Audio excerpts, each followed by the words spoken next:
last Friday before Christmas, so we thought we could use a little levity. So joining us tonight is James Mullinger, a comedian, or so he insists, an author, magazine publisher, TV host, bon vivant. Anything else I'm missing here, James?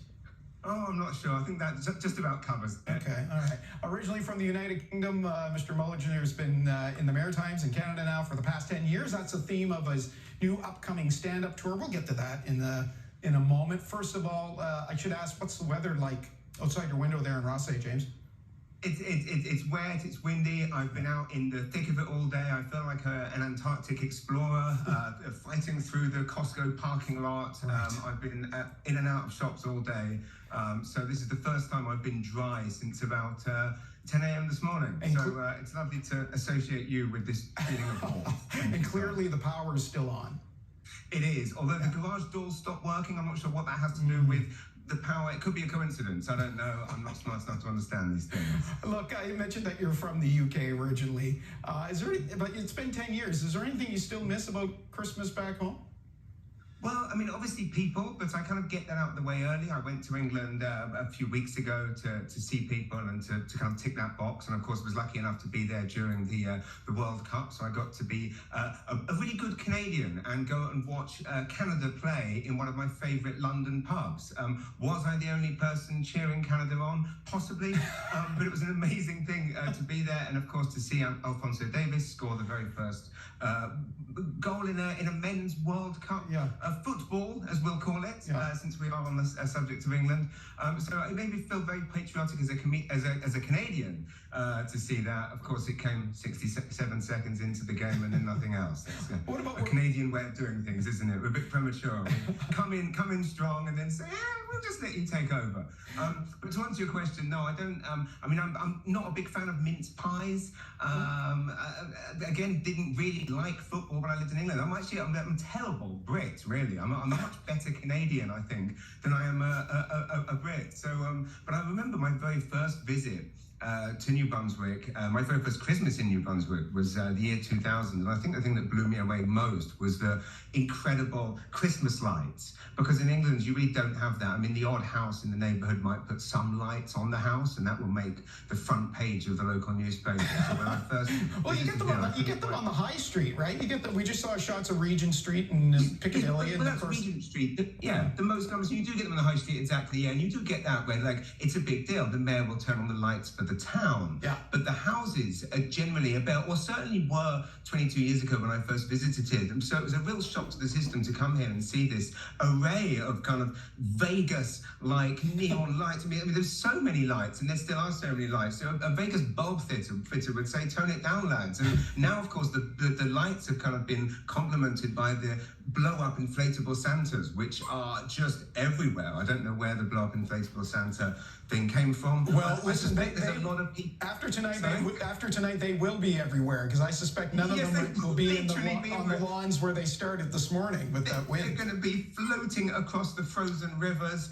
I think there's a lot of people. Hands up if you're sitting at home right now and you went into Costco for a loaf of bread and some milk and left with a $300 inflatable Santa.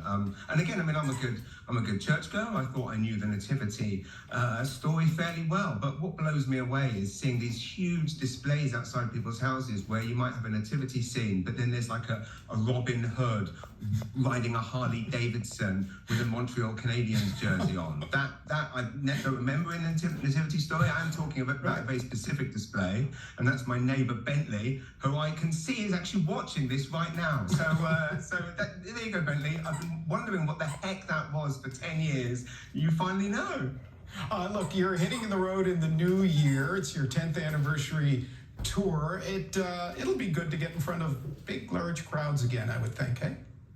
Definitely. I mean, the pandemic obviously was difficult for so many different reasons, and obviously things have been kind of coming back and shows have been coming back over the past few months. But it'd be lovely to be back on the road performing a show that is very much a celebration of Canada, and it's certainly my first full tour. We're carrying one of these. This is the I carry it with me everywhere. Is that a rule here? I think so. And that's how much I love living here. I'm in constant fear of being deported. So yeah. it'd be great to be on the road and essentially just doing a show that is really about what I've learned in 10 years. And I think possibly now having a Canadian passport and being a Canadian, I probably feel like I'm allowed to be not critical as such, but to be a bit more open about my thoughts. So I guess what I'm trying to say is now I've got this, the gloves are off, Todd. You play a lot of shows, of course, around the Maritimes. Are there things you can get away with here that maybe perhaps you wouldn't try in other parts of the country? Good question. I mean, I think Canada as a whole is an amazing place to do comedy because audiences, come out to laugh. I think Canadians also have a very inherent ability to laugh at themselves. They're not coming to a comedy show to get annoyed by things. I will say, I mean, Canada is the second biggest country in the world, but it is still very small. I mean, I was just in BC doing some shows a few weeks ago.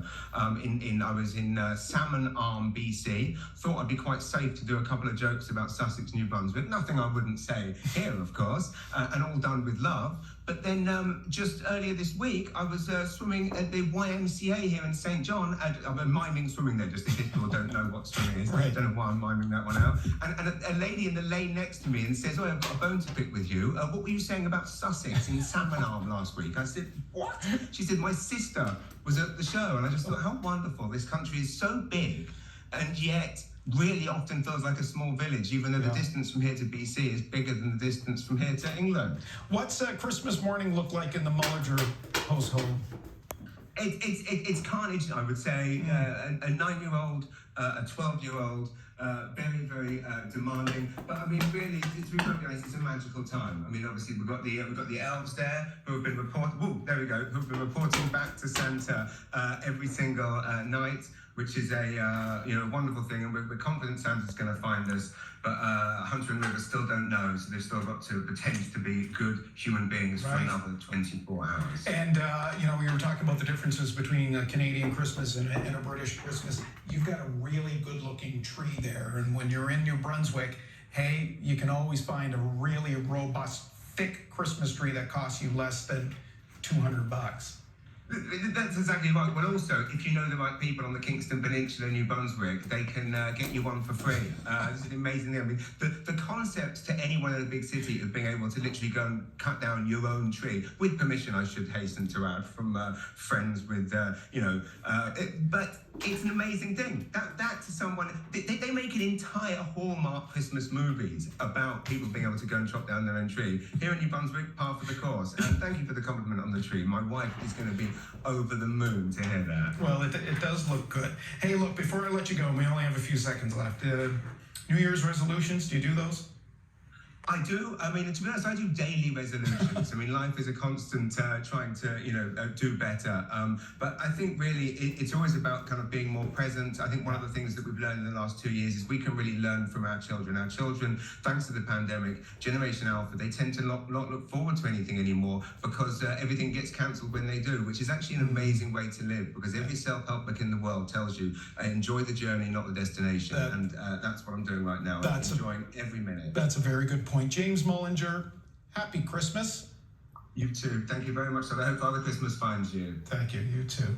We will take a time out and we'll be right back.